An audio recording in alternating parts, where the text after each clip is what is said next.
Sa viral video ang isang lalaking nagtapon ng isang sakong basura sa dagat sa Cebu City. Boom! Tapon-tapon. Basura, tapon-tapon. Umalis lang na parang walang nangyari ang lalaki. Ayon sa mga residente, normal na yan sa kanila.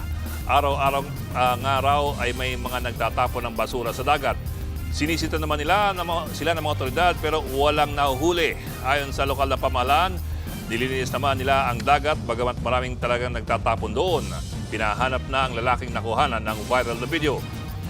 Mga kapatid, Ed Lingaw po, maging maalam at may pakialam sa mga napapanahong balita sa ating bansa. Para sa mas malilimang pagtalakay at paghimay sa mga issue at headlines, mag-follow at mag-subscribe sa social media pages ng News 5.